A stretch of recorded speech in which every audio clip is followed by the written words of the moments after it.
to save the day. How are you doing today? Good to meet you. I'm a big fan of your guys' site. Oh, thank you. Yeah. No, man. I just starting to do this film. I got into that whole world, a couple of years ago.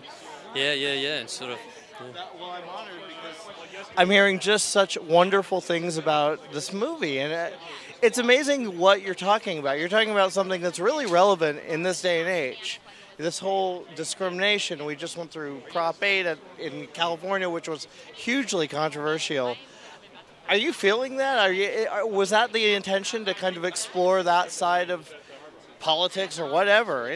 Well, I mean, Neill's sort of spoken a bit about his influences on it and all of that. I definitely, from a character point of view, found that fascinating and to explore from my character's perspective how you create a world that you really think you know what you're doing, and you've got certain values and you've got certain things that you want to defend and kill for if necessary.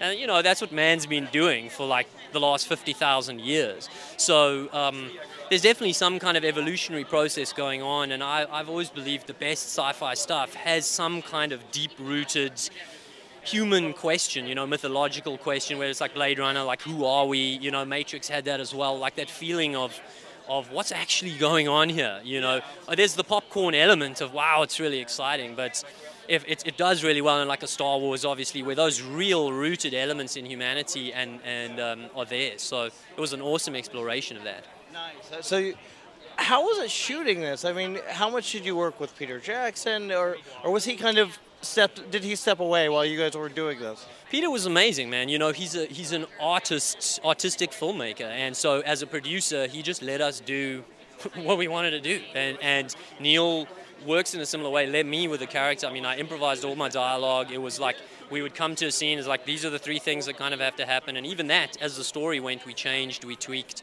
So it was a very free way of working. It was a way of, for example, where the effects are not driving what's happening. I could give the eye line that I wanted, and the CG guys would work to me. Effects is getting to that point where you don't have to. It actually was almost the opposite of saying, well, we did it all on green screen, and all the actors had this terrible time trying to delivering. You can say one line at a time, and you can kind of. This was the complete opposite. No green screen, no, just in the environment, put the creatures in afterwards. So. Yeah, that sounds it sounds just challenging, but really fun, And the director just gave you the freedom to just do what you needed to do for your character then.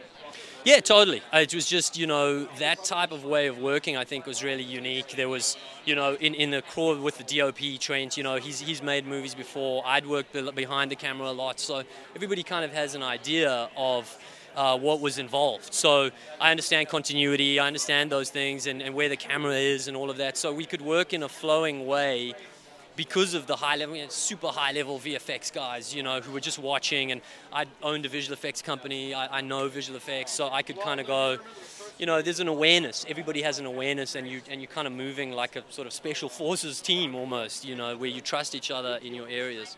Hey, Jimmy from Joe Blow, how are you? Good. First of all, I'm totally bummed I didn't get to see it last night, but I'm hearing nothing but amazing things about this. How was it to open it up to Comic-Con like that and have that kind of reaction?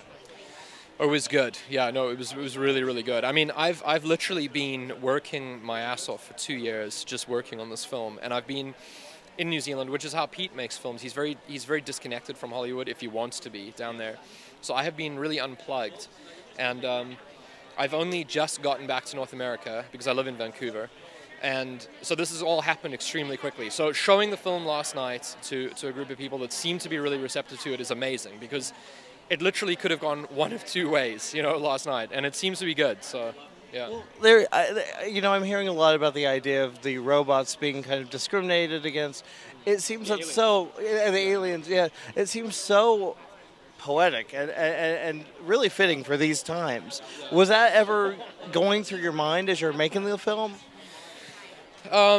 Yeah, for sure. I mean, there's no question that the backdrop to the film is South Africa and is apartheid and segregation and everything that comes along with South Africa, But so the story takes place inside a very segregative society, but it doesn't beat any of those ideas over your head. It doesn't ram any political sort of you know, any of my own views down people's throats. It simply says, you know, this is a city I grew up in. This is kind of the environment that I grew up in, but I'm just putting science fiction into it, and it naturally has this very, very serious political, racially charged background. But the film itself is less serious. That, it sounds. Were you ever concerned about how violent you would get, or did you want to just make it a hard, intense film, which I'm hearing it really is?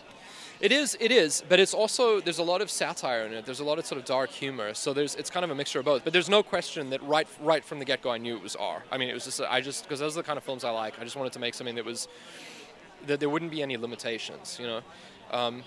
And, you know, having said that, I mean, it's definitely not like some sort of splatterfest insanity. It just means that in certain cases, if I want, I can turn the volume up. And I knew I wanted to do that. So yeah, we went about it right from the beginning, knowing it was going to be R.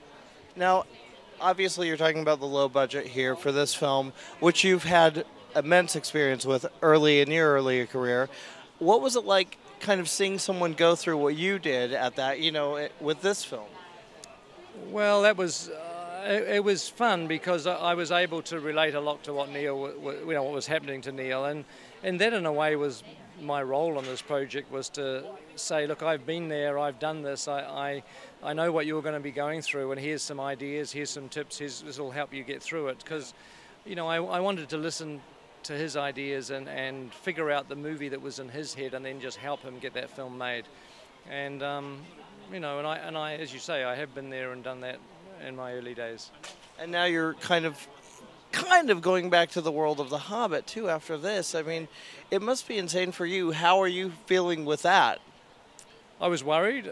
You know, it's been about 10 years since we wrote The Lord of the Rings. You know, we actually did the script writing right at the beginning of that process, and I just didn't know whether we'd get our heads back into it or not. I was a little bit worried. You know, I wasn't sure what would happen, but about 3 months ago we started writing the script in earnest, and I just clicked straight back into Middle-earth again. It was great. It was just like being amongst old friends, you know, writing Gandalf's dialogue, Bilbo. It was, I was really relieved, actually. It was fun, so I'm enjoying it. It's fun.